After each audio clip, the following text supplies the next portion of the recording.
Hello everyone, good morning, namaskar, myself Nihal. Welcome back to CTET by Global Online channel. Today is very important session because we are going to discuss some of the PYQs from the 2024 examination. That means the previous examination, right?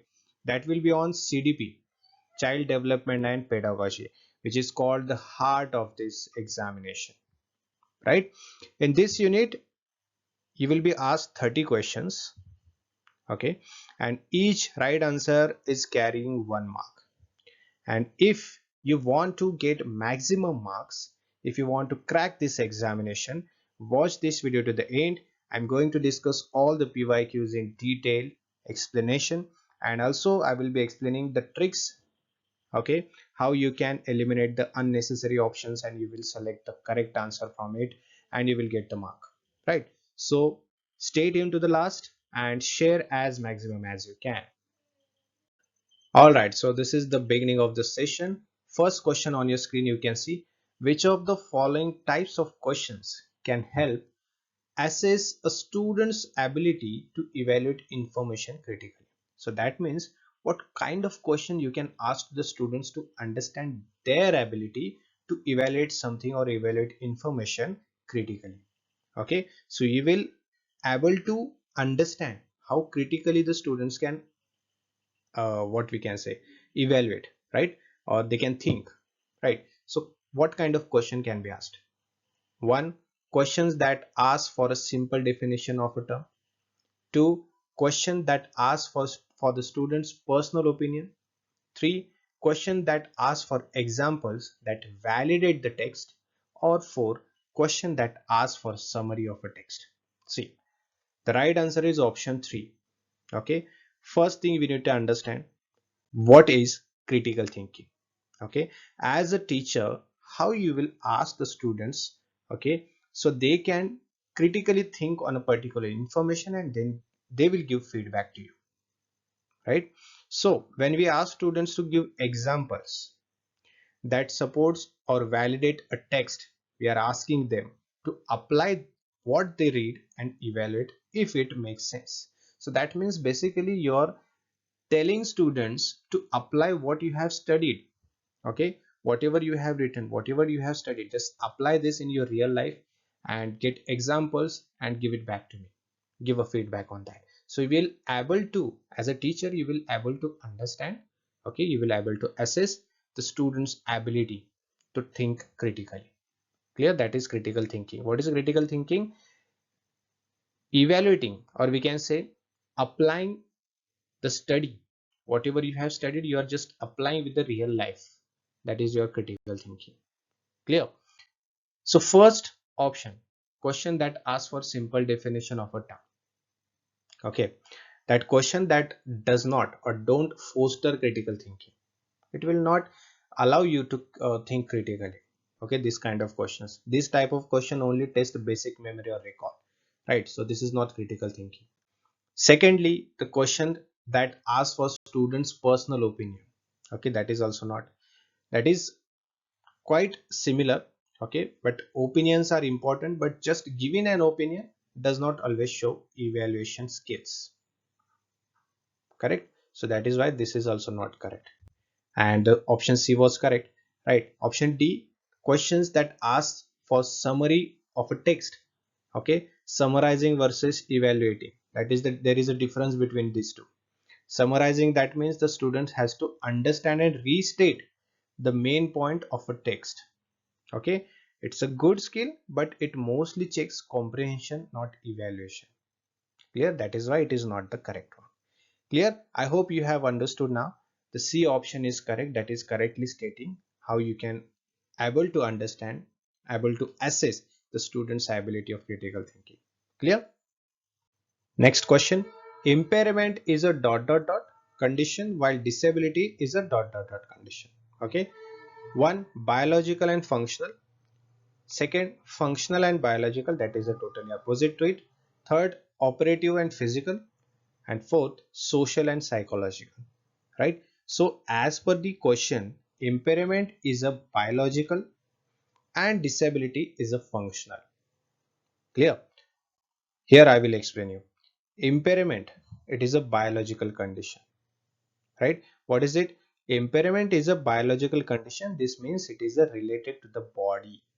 For example, if someone has damage in eyes, ears, or limbs, that is a biological issue. Okay, it is a physical, medical, and often caused by injury or illness.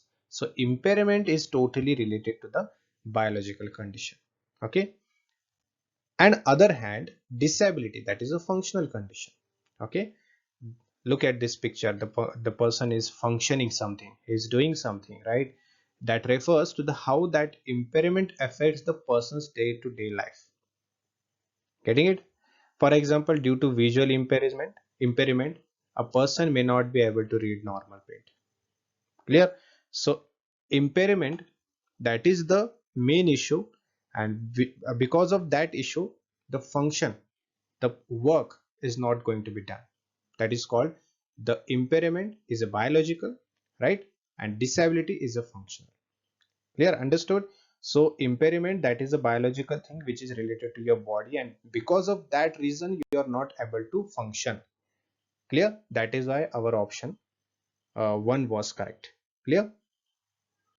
Option B was not correct because it is totally opposite to the option 1, right?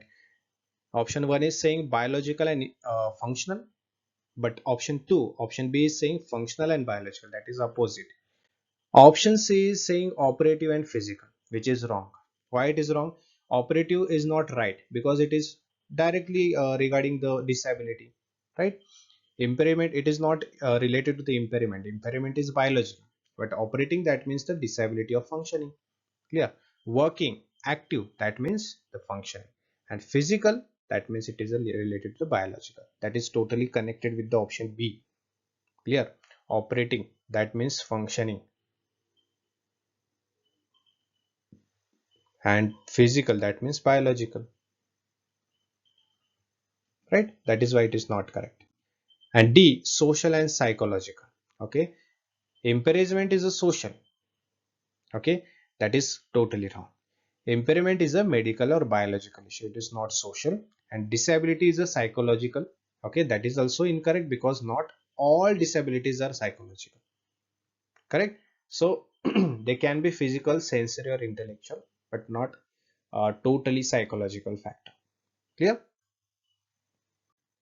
Next one, which of the following aptly defines relationship between cognition and emotion? Right? One, cognition and emotion are two independent systems. Emotion and cognition are interdependent on each other.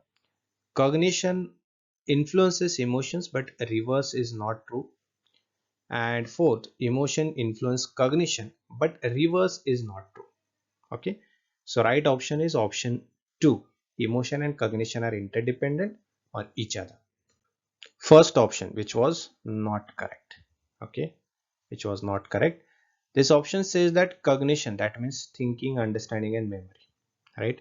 And emotion, that means feeling like happiness, anger, and fear, totally work differently, totally separate, like two different machines not connected to each other, that kind of thing, right? But this is not true.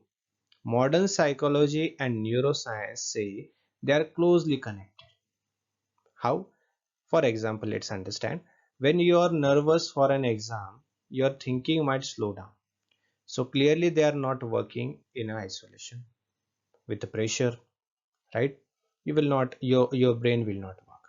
Okay. So as per the uh, modern psychology and neuroscience, it is correct. Okay. Second option, which was totally correct. That means the both emotion affects thinking and thinking affects emotion, right? Imagine you are very angry, your mind might not think clearly. And if you are happy, you remember things better and solve problems faster. Getting it? If you are happy, you will work better, you will feel better, your brain will function better. On the other side, if you think positive thoughts, your mood improves. And if you overthink something bad or something negative, you might feel more anxious or sad. Right? So negative things will not able to uh, or we can say the negative things will not allow your brain to function smoothly, but the positive things, happiness, right, will be allowing your brain to function very smoothly. Clear? So emotion and thinking go hand in hand, right? They influence each other all the time. That's why we say they are interdependent. Okay, emotions will affect, right, emotions, or we can say the emotions and thinking, emotions will affect on the thinking, and thinking obviously will affect on your emotions. Clear? Next question. Language development in primary classes is facilitated, okay, when teacher use concrete example to refer the abstract concept, when teacher stress upon and enforce the use of formal language, when teacher ignore and dismiss the mother tongue of the children, and when teachers begin from signs and symbols rather than concrete objects, right? So what the question is asking, language development in a primary classes is facilitated when it is facilitated, okay, what kind of work the teacher is doing, okay, only then the language development is facilitated. Okay, so right answer is option 1, when the teacher use concrete example to refer to the abstract concept. Okay, first the teacher will use some of the props, some of the what we can say 3D objects, tools, okay, to explain the students, and then it will convert into the abstract concepts. Clear? Like we can have 3 balls, right? Teacher is showing students that 3 balls are there in front of them, right? If I throw one ball away, how many balls will remain? 2. This is totally concrete. And how it will convert it into the abstract? 3 minus 1 is equal to 2. This is your abstract. Clear? Let's understand better from different examples, right? Effective language teaching approaches for primary students. Okay, when teacher used the concrete example to refer the abstract concept, that was the first option which was correct, right? So what does it mean, right, when we teach children something difficult or abstract like emotions, time, or ideas? Oh, okay, so basically we are trying to teach students, the children's, basically something difficult thing which is maybe not understandable to them very quickly, right? So how we can explain those things to the children? So we should give them a real or simple examples that they can see, touch, or relate. For example, what we can do, instead of just saying freedom, we can tell a story or show a picture of a bird flying in the sky. So that means the bird is free, the bird is feeling freedom, okay, he's experiencing his freedom, right? So basically what happens when children is in primary classes, they understand better through the what they can see and what they are doing, right? Their thinking is very much connected to the real world, correct? So by giving them concrete examples, we make abstract ideas easy to understand. This helps in faster and clearer language learning, understanding. So basically we should show them by doing something, okay, so they will understand better. Next question, which of the following correctly describes intrinsic motivation? That means internal motivation, right? 1. Motivation that comes from external rewards, motivation that comes from personal enjoyment of a task, motivation that comes from competition with others, and motivation that comes from the fear of punishment. Obviously the second option is correct, external. Okay, the word directly is written in your option which is external, that is not correct, right? Because the question itself is asking about the intrinsic, that means internal motivation. Okay, so external is excluded. Motivation that comes from competition, that is also external. Okay, it is not internal. Motivation that comes from fear of punishment, that is also external.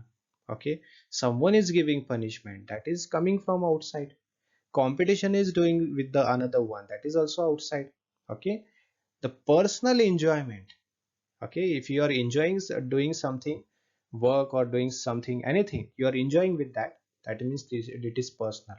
So it is what? It is internal.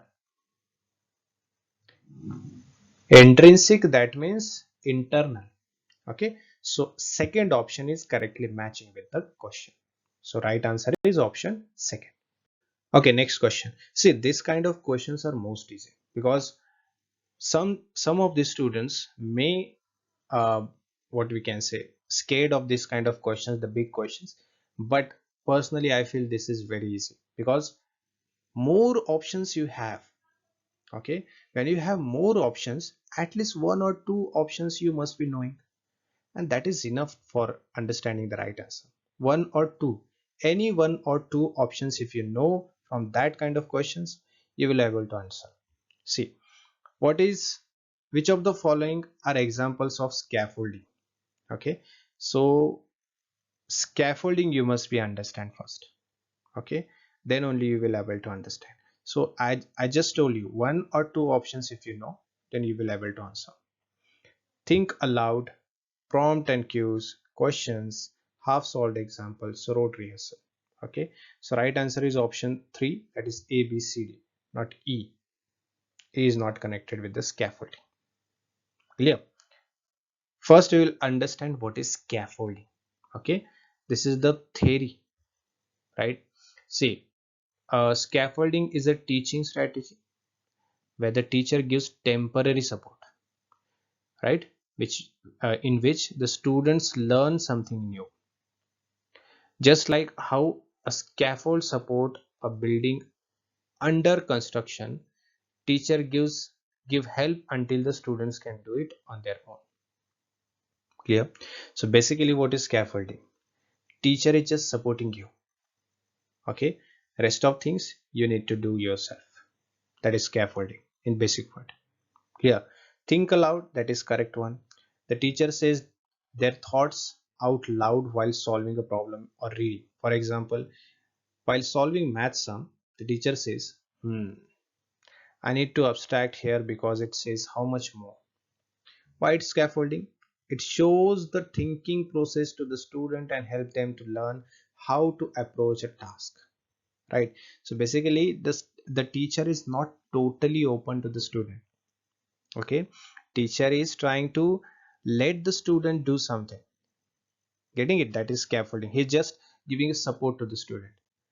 Secondly, prompt and cues, that is also correct. Giving hints or reminders, okay, that will guide the students. Only giving the hint, not answer. Just giving a hint to the student, that is kind of support. Clear? Questions, asking guiding questions to make student think.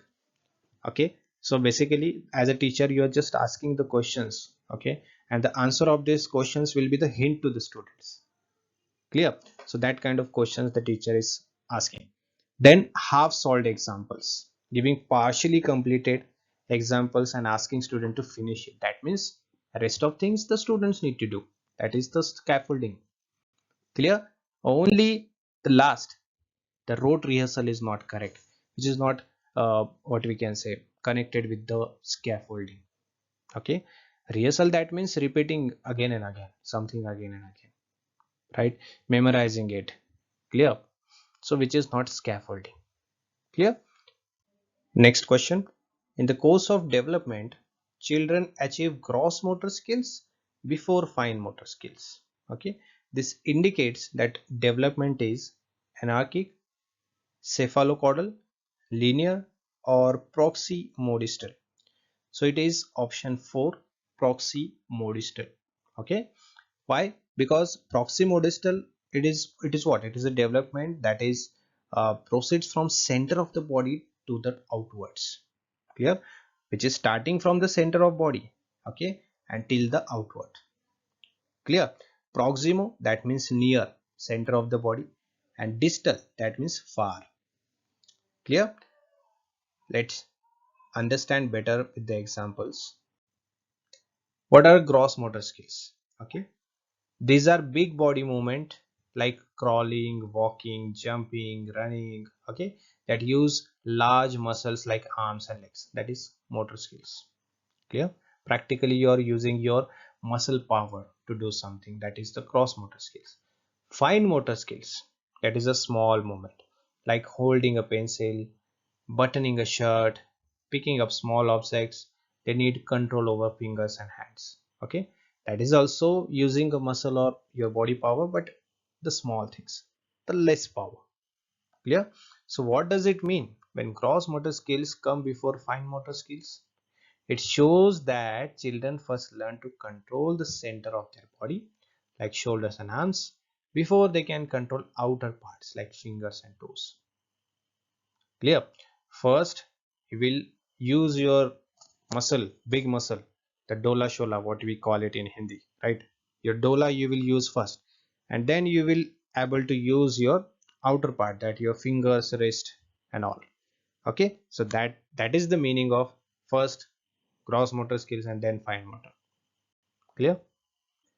Okay, so you must be wondering what about other options. Okay, I'll tell you. Anarchic means disorderly or without any rule, or we can say without any system. Okay, no system, it is not done systematically. Okay, it is not in order. Clear? It is not structured, it is unstructured. That is called anarchy, right? Cephalocaudal, that was the second option. That means development from head to toe.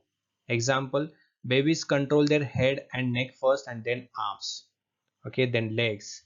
This is also correct pattern, but it explains top to bottom growth, not center to outward. Clear? Linear. Linear means straight line or step by step, right? Development is not always straight line, sometimes fast, sometimes slow, and it happens in stages and areas. So this is not the right. Next question. As per Jean Piaget theory of cognitive development, which of the following ability distinguishes, that means differentiates, concrete operational thinking from pre-operational thinking? Okay. Coordination of senses, decentering, hypothetical reasoning, or object permanence. Okay. So this is homework for you. You need to answer to this question in a comment box. Okay. This is homework for you. All right. So thank you so much for attending the session. See you in the next session. Bye bye. Have a great day.